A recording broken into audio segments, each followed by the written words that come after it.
boa noite, ou bom dia, ou boa tarde. Que hora você está vendo isso, será? Agora são... Que horas são agora? 1:pouco da manhã. Hum? Hum.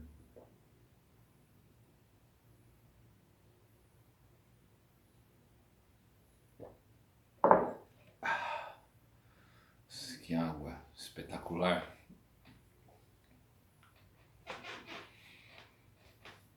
Se você valorizar um copo d'água, se você for feliz com um copo d'água, se você for grato por um copo d'água,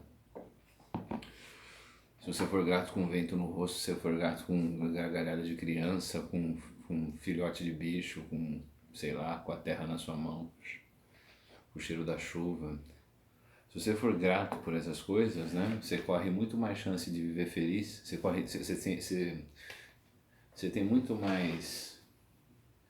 Você corre muito mais o risco de ser feliz, você vai ter muito mais chance de ser feliz, né?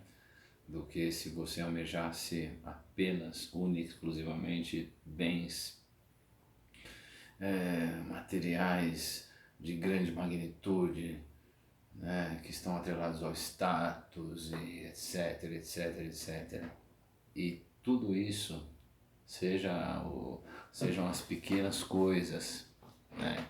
Seja o copo d'água, ou seja, sei lá, uma limusine, sei lá que porra, um iate, absolutamente efêmero, né? Absolutamente efêmero, passageiro, perecível. Você fala, pô, o que tem a ver, né, cara? Por que você está falando tudo isso, né? Meu, para que a gente entenda uma coisa, assim, ó.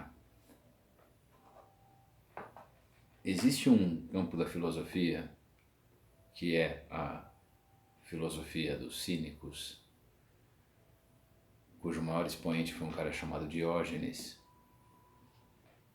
E a filosofia dos cínicos defendia a ideia de que a verdadeira felicidade consiste em libertar-se de todas as coisas, libertar-se das coisas casuais e efêmeras.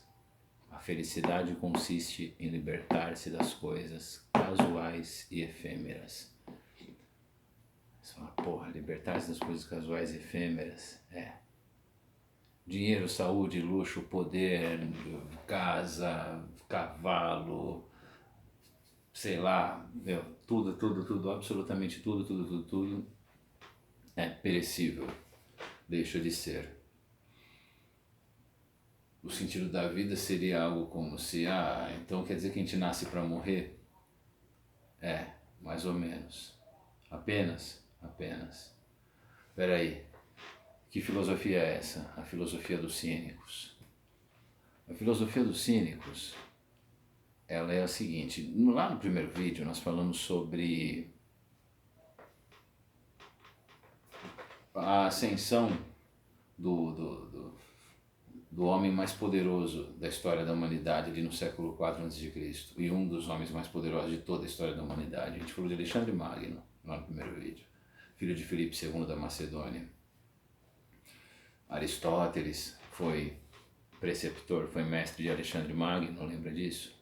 E Alexandre Magno, ele, em 338 a.C., ele vai dirigir aquela carga de cavalaria na chamada Batalha de Queroneia, pondo fim à hegemonia grega, né? Trazendo e consolidando aquilo que a gente chama de hegemonia macedônica.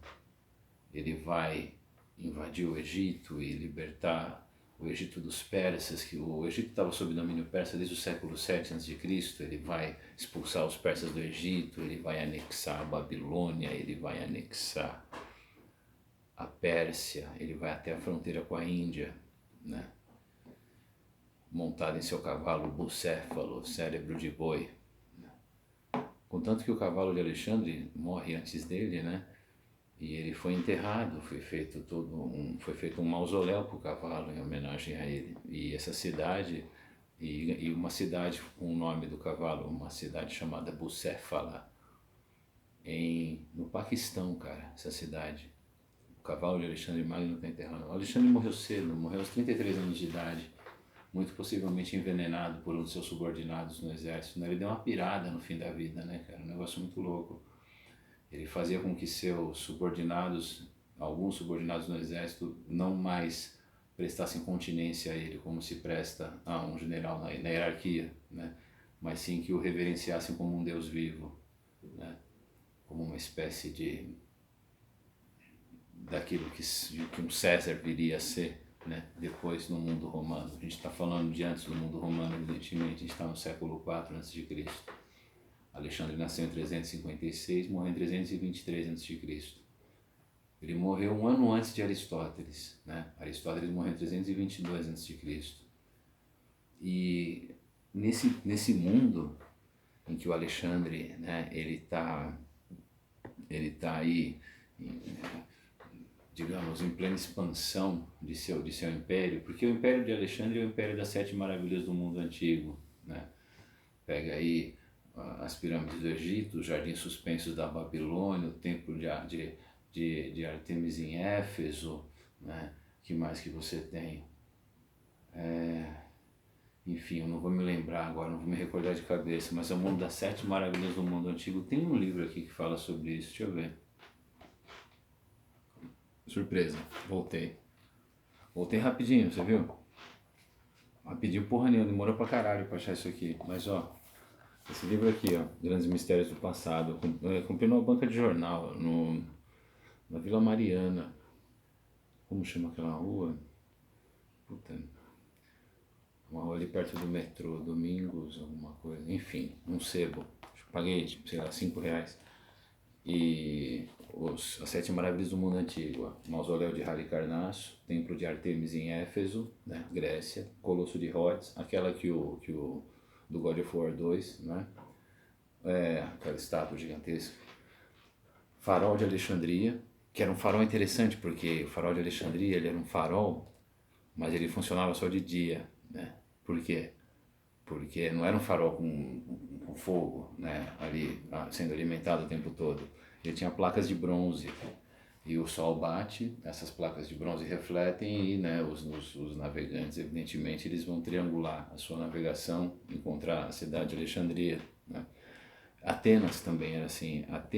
Em Atenas, você teve um cara chamado Fídias, um escultor, né, do alto classicismo grego, que foi o cara que construiu o Partenon durante a reconstrução de Atenas após a vitória, né, dos gregos nas guerras médicas, durante o século de Péricles, né, o apogeu do mundo grego. E esse artista, né, escultor, né, etc., o Fídias, ele esculpiu uma estátua de Palas Atena, da deusa Atena, uma estátua de 6,5 metros, e ela tinha um capacete, um escudo e uma espada feitas de bronze também. Então, quando bate o sol, você está, né, navegando ali pelo Mediterrâneo, pelo Egeu, se ingrando pelo mar Egeu, você vê, né, o reflexo. Ela era chamada de Farol do Mediterrâneo, a cidade de Atenas, né, durante aí o auge, antes de se iniciar a Guerra do Peloponeso. E você também tem, né, além do Farol de Alexandria, que a gente estava falando aqui, começando a viajar aqui, Farol de Alexandria, o Jardim Suspenso da Babilônia, né? Suspenderam os jardins da Babilônia. Essa música é legal, né? Pirâmides do Egito, tá? E a estátua de Zeus em Olímpia, que era uma estátua de 12,5 metros de altura. Negócio fascinante. Esculpida por Fídias também. Em Olímpia era onde você tinha um ritual na cidade de Olímpia antes de começarem as Olimpíadas, né, os Jogos Olímpicos, que era quando havia a trégua sagrada entre as cidades e Estado. Então, por mais que eles estivessem em conflito, havia a trégua sagrada. Então, os competidores eles se dirigiam até o Olímpia com uma faixa branca, né, no braço. Nós estamos indo para as Olimpíadas, trégua sagrada, né? Interrompia durante um tempo os conflitos. Porque a guerra civil grega é pleonasmo, né? Como nós dissemos, é igual assalto a banco, né? Nazista burro, né? Pleonasmo. E, nesse contexto, é interessante que a gente entenda assim, que nesse século, né, no século IV, Alexandre, nessas sete maravilhas, é o mundo das sete maravilhas do mundo antigo, o mundo de Alexandre. Não que todas elas fossem contemporâneas, né, assim, não é isso. Mas ele era o homem mais poderoso do mundo no século IV, isso é um fato. Século IV a.C. E você pensa uma coisa, em Atenas, né, surge uma escola de pensamento que se opunha a qualquer forma de opulência, qualquer forma de riqueza, qualquer forma de acúmulo de bens e tal e tal. Porque quando a gente pensa em algo subversivo, a gente gosta, sei lá, eu gosto de pensar no movimento beat nos anos 50, pegando estrada e se opondo, né, ao establishment, né, ao modus vivendi norte-americano, o movimento hippie nos anos 60 e 70, o próprio Jesus Cristo, né, sob uma dimensão conceitual, digamos, pragmática e filosófica. Jesus é de uma subversão assim belíssima, né? É um negócio fascinante, né? Imagina um cara chegar e falar, porra, vocês querem construir o reino de Deus na Terra? Então vamos fazer assim, amem uns aos outros de forma incondicional e perdoem seus inimigos. Vamos construir um reino de amor nessa porra. Você acha? Olha isso, cara, isso é extremamente subversivo. Um tanto que Nietzsche, quando fala de Cristo, né, quando fala de Jesus, ele fala um romântico anarquista, percebe? Olha só que do caralho, utópico demais, utópico demais. E aí você pensa nisso, você fala, porra, bem antes desses caras, até mesmo antes de Cristo, antes dos hippies, antes né, dos beat, né, do movimento beat, lá os beatniks, antes de qualquer movimento de contestação do establishment, do sistema, você teve um cara no século IV a.C. chamado Diógenes.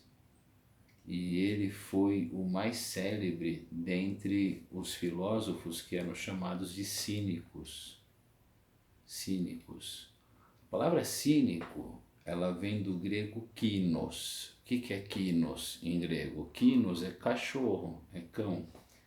E cínico vem de kínikos. O que é kínikos? Kínikos significa viver como um cão, viver como um cachorro. E o cachorro vive como? Meu, ele simplesmente não é refém de nenhuma expectativa, não cria expectativa em relação àquilo que ele é ou aquilo que ele pode vir a ser, e ele exerce a sua... Aí, ó, fala de cachorro, eles se manifestam, né? Ele exerce cara, a sua natureza sem ligar pro que os outros estão pensando. Então ele vai cagar no meio da rua, ele vai mijar num poste, ele vai fornicar no meio da rua, né? Ficar lá grudado, né? E você fala, meu, o que é isso? Os cínicos diziam, cara, pra gente viver assim. Você fala, nossa, Rogério, credo, cagar, mijar, defecar, né? No meio da rua, né? Assim, sim. Sério? Sério. Quem pregava isso? Um cara chamado Diógenes de Sinope. Diógenes de Sinope, ele ganhou o apelido não, né? O Platão chamava ele de Sócrates que ficou louco, o Sócrates que pirou. O Sócrates já não era assim, né? Olha, que exemplo de sanidade. Imagina um Sócrates que pirou, né? E aí você fala, cacete, o Diógenes, o Sócrates que ficou louco, era assim que Platão se referia a ele. E os filósofos cínicos, na real, eles falavam que a felicidade consiste em libertar-se das coisas casuais e efêmeras, de absolutamente tudo, como nós dissemos lá no começo do vídeo. Aí você fala, porra, e o que eles defendiam, né? Um negócio muito interessante. Viver como um cão. E viver como um cão significa não criar expectativas e, acima de tudo, seguir a própria natureza, evidentemente, de sua fisiologia animal mecanicista, fazendo aquilo, né, que lhe cabe dentro dessa sua fisiologia animal mecanicista, obedecendo a isso, evidentemente, fazendo jus à sua própria fisiologia animal mecanicista, percebe? É uma coisa muito doida. E uma coisa interessante sobre os cínicos é que eles eram chamados assim, né? E a princípio era para ofendê-los, né? Que os chamavam, vivem como cães, vivem como cães. Só que eles adotaram essa perspectiva, né? E se chamavam assim. E dentre os cínicos você tinha o Diógenes. E o Diógenes, cara, ele era chamado de Diógenes Quinos, né? Que é Diógenes o cão. Então ele era de fato o cão. Ele era o cínico raiz. E o que esses caras faziam? Viviam na rua, dormiam na rua, urinavam, defecavam na rua, comiam comida que lhes viesse, pegavam do lixo e acreditavam em uma virtude do ser humano, uma virtude. Eles acreditavam, né, que a virtude, que a moralidade, ela advém do nosso retorno à simplicidade da natureza, percebe? Que se o homem ele pudesse viver numa relação de frugalidade, de abstenção do luxo e do conforto, Diógenes via a pobreza como uma virtude.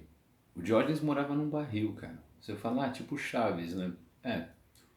O Roberto Gomes Bolaños, o cara que fez o Chaves, ele tem um pseudônimo de Chespirito, né? No México. Ele faleceu, acredito que em 2015, desculpa, não vou lembrar. E eu cresci assistindo Chaves, era mó barato. E quando você pega ali o lance do Chespirito, né? Ele, numa entrevista ele fala que o personagem dele tem profundas raízes filosóficas, né? E remete muito a Diógenes, porque Diógenes fala da pobreza enquanto virtude e de você conseguir extrair a sua moralidade do retorno à natureza, ou seja, vivendo com pouco. Eis o filme Into the Wild, né? Na natureza selvagem, é o retorno à natureza. Naquele filme, o Alexander Supertramp, ele leva um livro de David Thoreau, né? Que também fala do retorno à natureza, da frugalidade, da abstenção do luxo e do conforto. Se você for pensar a filosofia oriental, em Lao Tse, Tao Te Ching, fala isso também. Desejos são perturbações da alma. Então, quando você não deseja nada, você está em paz consigo mesmo, você se entrega à delícia do momento presente. E Diógenes, ele, em Atenas, ele tinha inimigos, né, por pensar assim. O cara o cara morava num barril, ele tinha um bastão, ele tinha um trapo, né, no qual ele se enrolava, e os cães, né, que viviam junto dele, evidentemente, e uma parada para tomar água, assim, como chama? Não sei, eu tô falando sozinho aqui, não tem ninguém aqui, todo mundo dormindo. Cuia para tomar água? Assim, sabe aquela coisa assim, para tomar água. Ele tinha isso, só que aí um dia ele viu um moleque tomando água com a mão. Aí ele pegou, puta, é mesmo que eu tô fazendo com isso? E se desprendeu disso também. Então ele só tinha um bastão e um trapo velho, no qual, né, ele se enrolava. O qual enrolava ele e tal. E morava nesse barril. E ele, assim, o Platão chamava ele de Sócrates que ficou louco, o Diógenes, porque de fato ele criticava o Platão, né? Assim, ele falava, o Platão ele não pode falar em nome de Sócrates. O Diógenes dizia, o Platão fala que é discípulo de Sócrates, só que o Platão é um puto. O Platão não é discípulo de Sócrates porra nenhuma. O verdadeiro discípulo de Sócrates é Antístenes, dizia Diógenes. Antístenes, que foi o fundador da escola dos cínicos, foi um discípulo de Sócrates. Você fala, por que o Platão não é? Porque o Diógenes falava assim, sabe o que o Platão fez? O Platão transformou a filosofia em coisa de playboy. transformou a filosofia em algo de elitista, entendeu? Esse negócio de mundo das ideias e tal. Ah, mundo das ideias, metafísica, vamos debater o mundo das ideias, etc. O Diógenes fala, não, a filosofia ela tem que ser profundamente pragmática, ela deve servir para a transformação do ser, né? Para você tentar entender, não questionar por que, que o mundo é assim, mas por que, que eu vejo o mundo assim também, né? E a reflexão, o autoconhecimento, e isso pro Diógenes, o que que era? A verdadeira felicidade, a filosofia, ela era uma atividade reflexiva que levaria o homem a encontrar a verdadeira felicidade. Qual que era a verdadeira felicidade? Não tem absolutamente porra nenhuma. Não tem absolutamente nada. Porque se você não tiver, você não vai perder. Se você não perder, você não se decepcione. Então a felicidade consiste em libertar-se das coisas casuais e efêmeras. Olha que interessante. Então, lembra dessa brincadeira? Sorry. Ó. E aí é um negócio muito louco da gente pensar, né? Que é assim, o Diógenes ele vai falar isso, vai viver no barril e tal, não sei o quê. E ele falava que o Platão havia transformado as ideias de Sócrates, que eram, né, profundamente revolucionárias, vamos colocar assim, em uma atividade elitista restrita a um círculo acadêmico, etc, etc, de pessoas que vêm de famílias abastadas, né, famílias aristocráticas e tal. E o Platão e o Diógenes não se bicavam, né, meu? Era tipo Leonardo da Vinci e Michelangelo, né? Era uma treta, né? E qual a grande questão, né, pra gente entender isso? Eu fiquei pensando nas tartarugas ninja agora, olha que foda. Como a mente da gente vai, né? Vai longe, né? E assim, e aí uma vez o Platão tava falando pra uma galera assim, definindo o que é o homem, né? O Platão. Aí perguntaram para ele, o que é o homem, Platão? Né? Mestre, papapá, bebida. Ele falou, o homem é um bípede sem penas. Mas todo mundo, Platão, Platão. Mentira, não fizeram isso. Aí sabe o que o Diógenes fez? Só de sacanagem, pegou uma galinha, arrancou as penas, falou assim, eis o homem de Platão. E jogou a galinha. Foda, né? Aí o Platão corrigiu. Falou, é um homem, é um bípede sem penas com as unhas largas. É foda. E a gente pensa, né, nessa contribuição dada pela figura de Diógenes, que é um negócio muito louco, essa treta dele com Platão, porque pro Diógenes a filosofia havia se tornado algo profundamente elitista, né?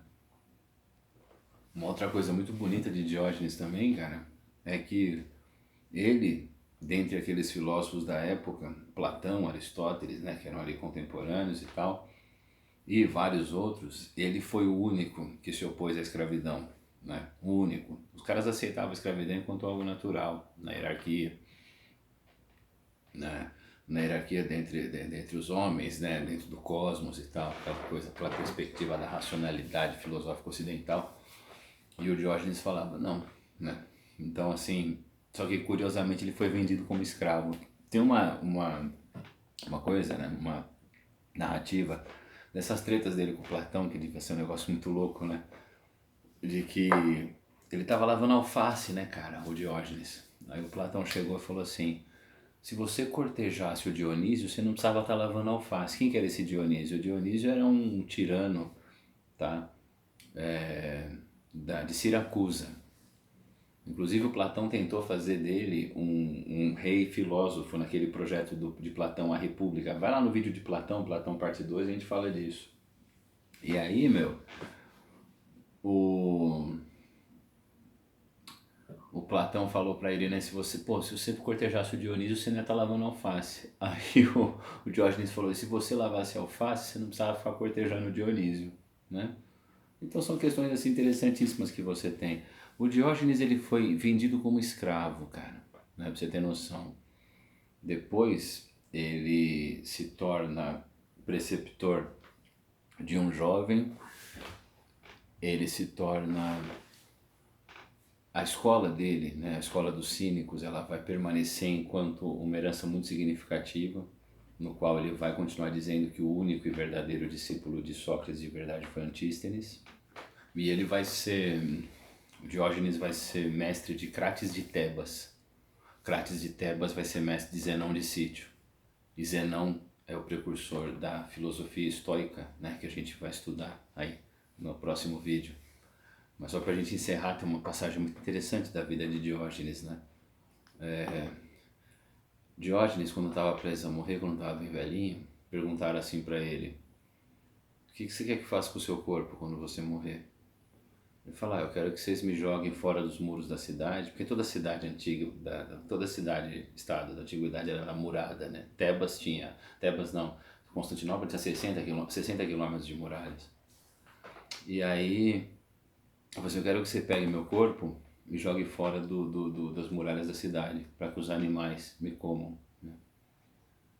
Assim, mas é seu corpo, você não se importa? Ele falou assim: então eu quero um bastão também. Ele falou assim: mas você vai estar morto. Então para que me preocupar com o meu corpo? Foda, né, cara? Que doideira. É muito massa. Bom, a gente ficou muito tempo aqui falando sobre ele já, né? Deu quase meia hora de vídeo falando sobre essas questões, mas é algo muito interessante a gente pensar. É bom ser um pouco cínico, né? É bom ser um pouco contra algumas coisas que a gente sabe que está errado. Sempre. Beleza? Obrigado pela paciência de ter visto aí, se você chegou até aqui, né? Você é um resistente. Obrigado, e o próximo vídeo a gente vai falar sobre os estoicos, beleza? Em filosofia. Tchau, queridos. Valeu.